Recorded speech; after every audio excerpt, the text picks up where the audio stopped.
One of the characteristics of ghetto areas, aside the dirtiness, is consistent fighting, quarreling, and stealing. Survival mode is always activated. In one of such areas lived a widow who sold onions for a living. She had a son whose name was Martin. Martin was a very brilliant boy. He stood out among his peers and had won some scholarships that enabled him to go to school. Now in his university, he was his mother's pride.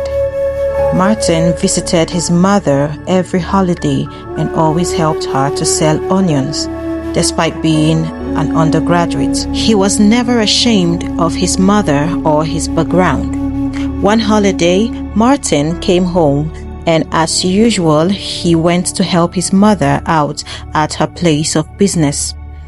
By noon, he got hungry and decided to eat bread and beans. The beans was at the shop.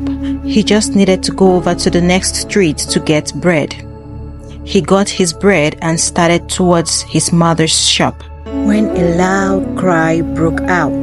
"Thief! Thief! He stole bread from my shop." Martin looked back and saw a crowd running towards his direction with clubs and sticks. He remembered he had seen a shirtless man running with a loaf of bread. Martin got scared and confused and started running too. He took a turn and the mob followed him. Then it dawned on Martin that the mob had thought that he was the thief. He stopped running so as to explain himself. But before he could say a word, they had pounced on him and given him the beating of his life. People brought tires and fuel so as to burn him up. The tires were set ablaze, and as they were about to throw Martin into it, the shop owner pressed through the crowd and started screaming, "This is not the thief! This is not the thief! This boy bought bread from my shop right before the thief stole from me. I know this boy," she said, tears pouring out from her eyes. "His name is Martin. His mother supplies me with onions."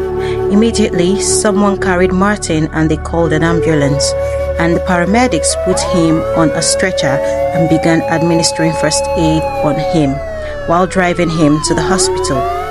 Jungle justice is never the answer. Never take laws into your own hands.